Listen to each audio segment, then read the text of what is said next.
सुधांशु जी, अभी तक जितनी भी बार राहुल गांधी को रीब्रांड करने की कोशिश की गई, फिर फेल हुए, फिर रीब्रांड किया, फिर फेल हुए, हर बार रीब्रांडिंग के बाद ऐसी फ्रस्ट्रेशन, ऐसी डेस्परेशन आई कांग्रेस में कि उन्होंने चाय वाला से लेके और नीच तक क्या नहीं बोला प्रधानमंत्री को। लेकिन अब तो प्रधानमंत्री और भारतीय जनता पार्टी को नहीं, अब तो जनता को राक्षस बोला जा रहा है, अब तो जनता को श्रापित किया जा रहा है, अब तो शराप दे रहा हूं मैं, कह रहे हैं कांग्रेस के नेता। ये हो क्या रहा है?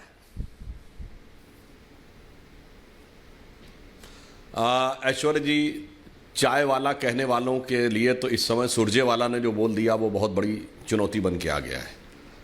परंतु मैं आचार्य जी से कहना चाहूंगा, सुरजेवाला जी कांग्रेस के मुख्य प्रवक्ता रहे हैं, मीडिया सेल मीडिया विभाग के अध्यक्ष रहे हैं। मुख्य प्रवक्ता के मुख से निकली हुई बात को आप कहें कि पार्टी कहे कि हमें पता नहीं है, तो आश्चर्य की बात। हाँ, मैं प्रमोद कृष्णम जी की एक बात का आंशिक समर्थन करता हूं कि बातचीत में सुरजेवाला जी बहुत नाप तौल के बोलते हैं, तो फिर भी अगर बोला है इसका मतलब नाप तौल के ही बुलवाया गया है, क्योंकि जब चीफ स्पोक्स पर्सन रहे होंगे तो इंस्ट्रक्शन आते होंगे ना ऊपर से कि ये लाइन लेनी है, तो पार्टी ने वो लाइन दिलवाई होगी।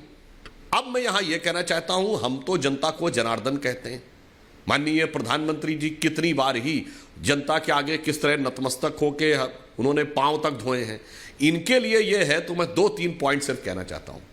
ऐश्वर्य जी, इन्होंने कहा महाभारत की धरती से श्राप दे रहे हैं। ऐश्वर्य जी, जिन्होंने अपनी किताबों में लिखा, जिनके शासनकाल में कि रामायण और महाभारत तो काल्पनिक थे, तो उनका श्राप वास्तविक हो सकता है क्या?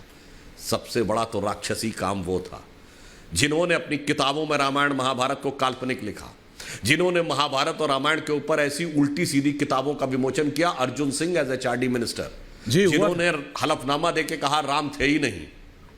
साहब, ये सारे लोग कहते हैं कि इनके श्राप सही होंगे। और मैं राक्षसी कौन है ये मैं बताना चाहता हूं। ऐश्वर्य जी, आज विभाजन विभीषिका दिवस है। आज वो दिन है जिस दिन भारत के तकरीबन 15 से 20 लाख लोगों की जान गई थी और 2 करोड़ के लगभग लोग बेघरबार होकर इधर से उधर गए थे, which is the biggest exodus in the documented history of Mankind. मनुष्य जाति के ज्ञात इतिहास में बड़ी से बड़ी रक्त रंजित क्रांतियों में इतने कम समय में इतने लोगों की जान नहीं गई, और 2 करोड़ लोग इधर से उधर 6 महीने के अंदर नहीं गए जितना ये हुआ। इतनी बड़ी कीमत चुकाकर हमें आजादी मिली थी, जिसके लिए अटल जी ने उस समय कविता लिखी थी युवा प्रचारक के रूप में, आज ही के दिन के लिए, कि 15 अगस्त का दिन कहता आजादी अभी अधूरी है, सपने सच होने बाकी हैं, रावी की शपथ न पूरी है। जिनके पैरों पर, जिनके लाशों पर पग रखकर आजादी है हमने पाई, वो अब तक है खाना बदोश, गम की काली आंधी छाई। हिंदू होने के नाते उनके दुख को कहने में तुम्हें लाज है आती, तो सीमा के उस पार चलो सभ्यता जहां कुचली जाती। मगर आज तक भी उन लोगों के लिए नहीं छोड़िए।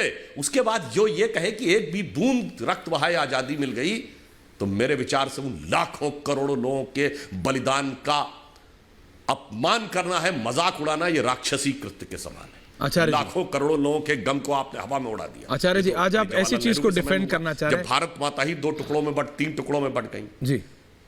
नहीं ऐश्वर्य जी, अब मैं अगले उस पे आ रहा हूं। मैं नहीं सुधांशु जी, आचार्य जी यहां बैठे हैं।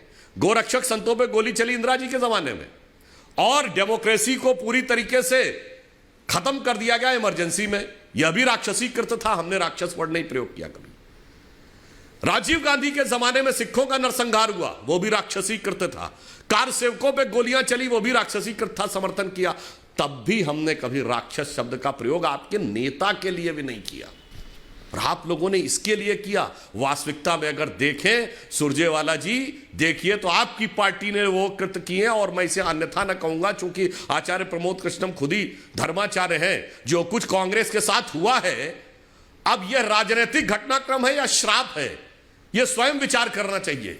इस पार्टी की चारों तरफ तूती बोलती थी, आज उसकी हालत यह जाके हुई है। तो मुझे लगता है किसने दैवीय कार्य किया और किसने राक्षसी कार्य किया। एक मैं बिंदु और कह देना चाहता हूं, दैवीय राक्षसी महाभारत जो बोला गया, मान्यवर 9 नवंबर 1989 को जिस दिन श्री राम जन्मभूमि का शिलान्यास हुआ था, उस दिन देवोत्थानी एकादशी थी, और 30 अक्टूबर 1990 जिस दिन कार सेवकों पे गोली चलाई, देवोत्थानी एकादशी थी। जिस दिन देवता उठे थे, उस दिन जिसने राम भक्त कार सेवकों पे गोली चलवाई गई, वो राक्षसी कार्य था। तो आप देखिए कौन कहां जाके बैठा है, ये दिखाई पड़ रहा है। जनता के विवेक पे छोड़ता हूं, किसे श्राप लगा है और किसे वरदान लगा है। आचार्य जी, इसलिए क्या मुझे लगता आज है आप इसको कि क्यों कांग्रेस डिफेंड वालों को जब ये बोलना चाहिए और जनता के बारे में बोलना चाहिए तो बहुत सोच समझ के बोलना चाहिए।